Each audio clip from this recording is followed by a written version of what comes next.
Kim Kataguiri ganhou projeção nas manifestações de 2015 e transformou o ativismo em carreira política. Atualmente, está no segundo mandato como deputado federal e hoje ele é o nosso entrevistado do Paulista TMC. Está ao vivo aqui no estúdio com a gente. Kim, seja muito bem-vindo e muito obrigada pela presença. Obrigado, é um prazer. Obrigado pelo convite. Kim, então é o seguinte, você vai ser candidato ou não? Porque o senhor, né, vou te chamar de senhor mesmo você sendo muito jovem. Senhor ou você? Você, fica tranquilo. Então vamos lá. Você foi convidado como pré-candidato ao governo do estado, mas também está ali, vou à pré-reeleição. E aí? Qual que é a sua decisão? A gente quer saber em primeira mão aqui no Paulista TMC. Não, hoje eu sou pré-candidato ao governo do estado e a minha decisão sobre confirmar a pré-candidatura e transformar em candidatura vai ser no dia 20 de junho, que inclusive tem um evento marcado ali no Bunkiô, na Liberdade, às 15 horas, que vai ser o meu anúncio definitivo. Então a gente pode já te considerar pré-candidato ao governo do estado. Sim. E por que essa decisão e não a decisão à reeleição como deputado? Isso. Bom, primeiro só para reforçar para você, a decisão final vai ser no dia 20 de junho, mas enquanto não tem a decisão eu mantenho a minha pré-candidatura.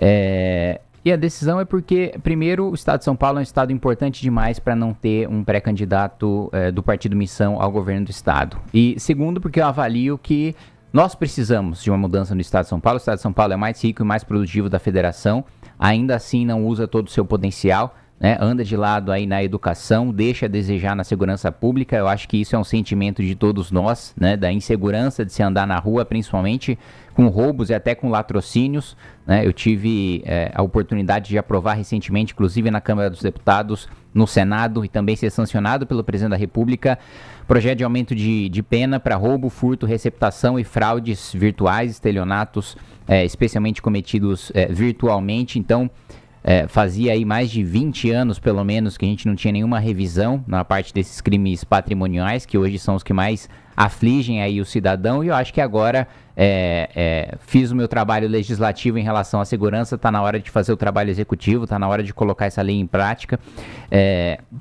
Acho que o Estado tem deficiências estruturais, educação é um dos exemplos, o nosso IDEB aí anda de lado já há algum tempo.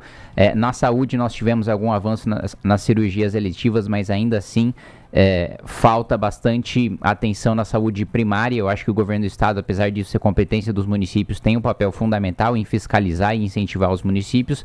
Então, pelo diagnóstico do Estado e pela importância do Estado, inclusive por ser importante também para a pré-candidatura à presidência da República do Renan Santos, que hoje eu mantenho minha pré-candidatura ao governo do Estado. Mas como você startou, então, aí falando de segurança pública, quais são suas propostas para a segurança pública, que é o maior problema do Estado hoje? Eu acho que, primeiro, o governador Tarcísio não cumpriu a promessa de valorizar as forças de segurança pública, tanto do ponto de vista salarial, né? A Polícia de São Paulo é uma das que tem os piores salários da federação, e é justamente o Estado de São Paulo que paga o salário da maior parte das polícias militares dos outros estados, com os repasses que a gente faz da União, trabalho que é feito em São Paulo, mas imposto que vai para Brasília.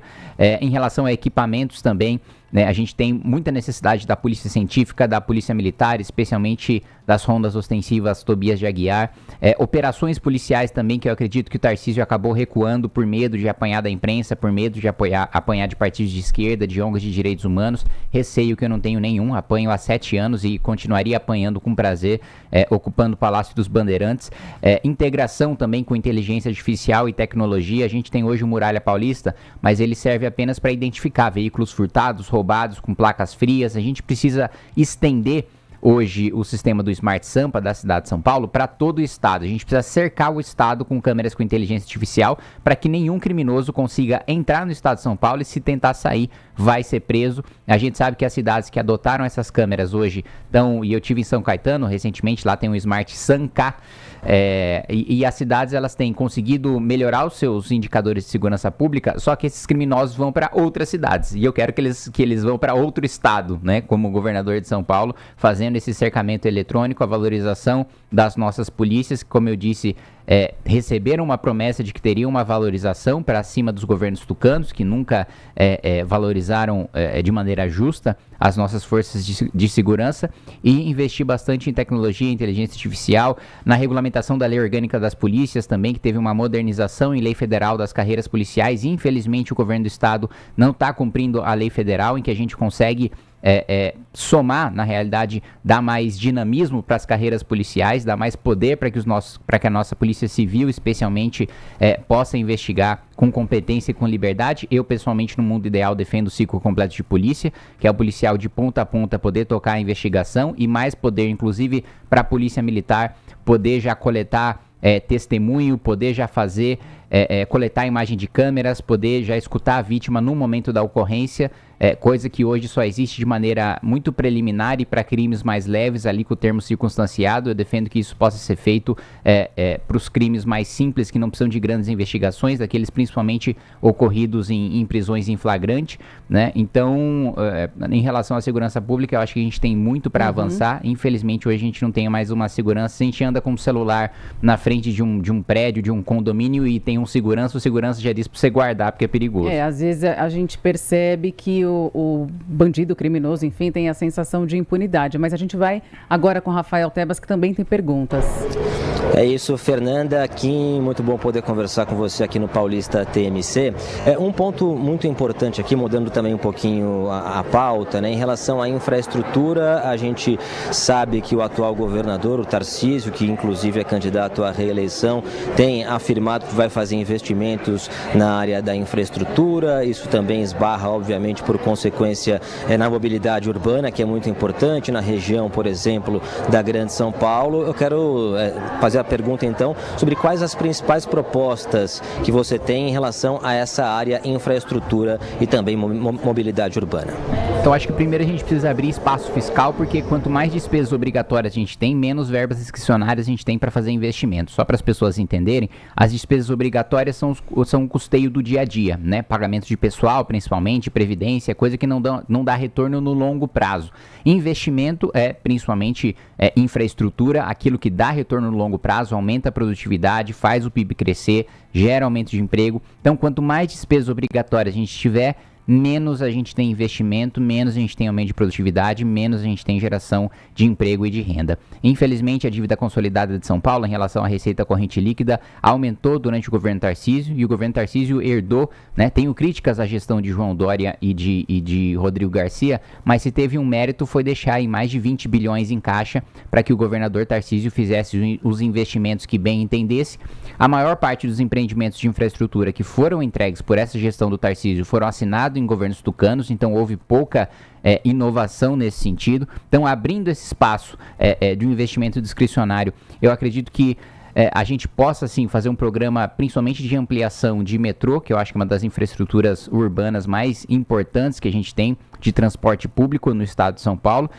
E um outro ponto em relação ao transporte público, eu acho que um dos enfrentamentos mais importantes, antes da gente começar qualquer discussão, é tirar o PCC do setor de transportes. A gente sabe que tem uma força muito grande, uma atuação muito grande em empresas muito grandes que fazem parte de oligopólios muito poderosos e que estão nas mãos do primeiro comando da capital. Inclusive, eu vejo muito lobby em Brasília em relação à tarifa zero, e eu sei que isso, infelizmente, se for aprovado no atual cenário de oligopólio dominado em parte pelo crime organizado, é só tirar dinheiro do pagador de impostos para passar para o bolso do PCC. Então eu acho importante a gente coordenar com o Ministério Público, né, principalmente com a Polícia Civil do Estado de São Paulo, para a gente desarticular o crime organizado em relação ao setor de ônibus, principalmente, e a gente flexibilizar também o transporte também para os ônibus via aplicativo, né? A gente tem na Europa hoje um grande movimento para você quebrar o modelo que a gente tem de transporte hoje em relação às reservas de mercado que a gente possui, para abrir a concorrência para os aplicativos. Eu acho que hoje os aplicativos têm, e muitas vezes, oferecido preços melhores e trajetórias melhores também. Falando em quebrar, vou quebrar agora a pergunta para já passar para a próxima, porque tem muitas questões aqui, são muitas questões. Você falou que vai concorrer, então, ao governo, né, do estado, e você já afirmou que vai ser palanque para o Renan Santos aqui no estado, né? Queria que você me falasse sobre isso. Bom, primeiro eu tenho muita confiança de que o Renan Santos vai vencer as eleições. Todas as pesquisas agora, primeiro a Atlas, que é a mais precisa de todas, colocou ele com 7%. Eu acredito que ele vai crescer no próximo levantamento. Agora as outras pesquisas estão se corrigindo para colocar o Renan em terceiro lugar, né? Praticamente todas hoje, né, já estão colocando o Renan em terceiro. E primeiro, só o fato dele ter um nível de desconhecimento muito maior do que o governador Zema e do que o governador Caiado, já mostra que o nível de converte, né, de conhece e vota dele é muito alto. Então o desafio do Renan é o mais fácil de todos, que é o vencer o desconhecimento. Cada vez mais ele se torna conhecido, quanto mais conhecido aumenta as intenções de voto, e hoje ele é um dos candidatos que tem a menor rejeição, e quando ele estiver no debate na televisão, todo mundo vai conhecer e, portanto, ele vai ter um número muito maior de votos, vai ter esse terceiro lugar consolidado, esse terceiro se tornará segundo, esse segundo se tornará primeiro. Então, é importante no estado de São Paulo que o Renan, né, possua um pré-candidato aí ao governo do estado. É o maior estado de todos, é um estado que decide a eleição nacional e que o Renan terá uma agenda já tem uma agenda robusta aqui no estado e terá uma ainda maior. E o Tebas tem pergunta também, Tebas. Que no caso da eleição aqui em São Paulo, a gente observa as principais pesquisas colocando o Tarcísio e o Haddad bem na frente na comparação com os outros candidatos, né? Inclusive o seu nome bem atrás de Haddad e também de Tarcísio de Freitas. Como fazer para alcançar essas candidaturas em tão pouco tempo? Bom, primeiro eu considero o Haddad já ele é um derrotado profissional, né? Ele perdeu as eleições para todas as esferas já do executivo, perdeu para a prefeitura, perdeu para o governo do estado, perdeu para a presidência da república. Depois da gestão que ele fez na prefeitura de São Paulo, que foi a pior da história, ele não consegue mais se eleger para nenhum cargo executivo no estado. O PT nunca venceu e nunca vencerá o estado de São Paulo, então eu já considero um candidato derrotado. Em relação ao Tarcísio, eu acho que o esgotamento com o modelo tucano, e o Tarcísio fez mais uma gestão tucana, né? Quem toca politicamente o governo é o Gilberto Kassab, né, que é uma figura do Centrão, que apoia o Lula no plano federal e apoia o Tarcísio no plano estadual e que utiliza os cargos do governo do estado para fazer agrados a prefeitos. E não é à toa que o PSD hoje é o partido que tem mais prefeitos no estado de São Paulo. Eu sou absolutamente contra essa lógica de cooptação de filiados por meio de uso de cargos do governo estadual. Esse esgotamento, o fato da gestão Tarcísio ser mais de uma gestão tucana, na minha avaliação, abre espaço para uma candidatura antissistema, abre um espaço para uma candidatura que permita a substituição desse polo da direita que eu pretendo ocupar. E, na minha avaliação também, outro aspecto que a gente ainda não falou, sobre corte de privilégios, né? O governador Tarcísio, todas as vezes que o Judiciário, o Ministério Público e a Defensoria mandou projetos para aumentar supersalários para a Assembleia Legislativa, ele orientou a base do governo a votar favorável, coisa que serei absolutamente contrário. Quem já recebe R$46 mil do dinheiro do pagador de impostos paulista não merece receber mais nenhum centavo.